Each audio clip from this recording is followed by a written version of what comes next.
Je pense que le jeune africain et en particulier le francophone est nanti de beaucoup de théories. Cette richesse peut permettre à l'étudiant que ce soit en A, qui est fait des lettres, que ce soit en C ou en D, qu'il puisse faire une autre formation après le bac. On peut se réorienter.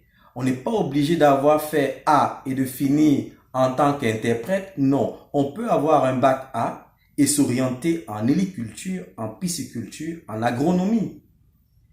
Il y a, en acceptant de faire une année préparatoire ou 2 années préparatoires, on peut devenir un ingénieur dans les domaines aujourd'hui qui sont les plus demandés sur le marché de l'emploi, les plus demandés aujourd'hui au carrefour du donner et du recevoir. L'Afrique a produit beaucoup de littéraires, je le dis encore, même si elle n'est pas reconnue dans ce domaine-là, elle ferait mieux aujourd'hui de produire beaucoup de scientifiques.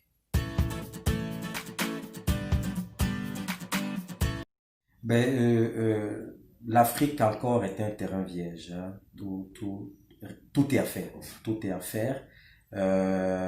Tant sur des projets qui sont sur des papiers que sur des réalités qui sont sur le terrain. Tout est à faire en Afrique. Donc, il n'y a pas que le transport logistique, comme j'ai énuméré un peu plus haut. Il y a d'autres choses qui sont à faire. Même au niveau du marketing, la vente de nos biens, la vente de nos richesses, elle doit être aujourd'hui faite par des spécialistes qui connaissent non seulement les réalités environnementales, mais aussi les besoins à l'international. Il y a le transport, oui, il y a du marketing, il y a l'agronomie, il y a l'agriculture.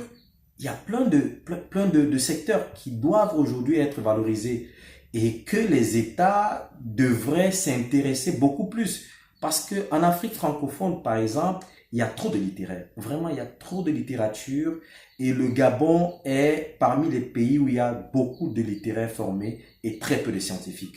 Donc, je pense qu'aujourd'hui, avec des nouvelles orientations, par exemple, de l'NBG, qui est leur agence nationale des bourses du Gabon, ils encouragent déjà tous les bacheliers, tous les étudiants et élèves à faire des formations supérieures, mais je pense qu'un accent est beaucoup plus poussé aujourd'hui dans les formations scientifiques, les formations techniques qui peuvent nous permettre de générer des richesses, de créer des richesses et de pouvoir vendre mieux nos richesses. Il faudra un travail de fond. Il y a un travail de fond qui a à faire. L'orientation doit commencer dès le bas âge, dès la classe de 3e. Voilà, on doit commencer déjà à réorienter ces jeunes-là dans ces domaines-là, ces domaines du tertiaire, ces domaines de la création des richesses. Mais il y a un gros travail à faire. Dans les salles de classe, quand je sillonne le Gabon, c'est à peine si on trouve 25 étudiants qui font la C dans un lycée.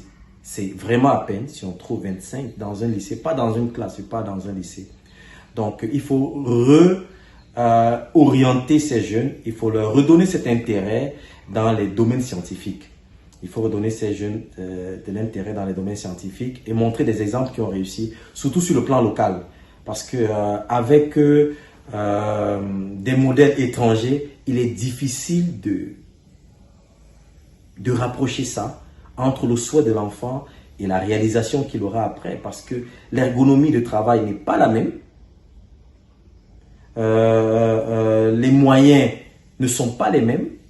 Du coup, avec l'environnement et les besoins du marché de l'emploi, il y a un gros fossé.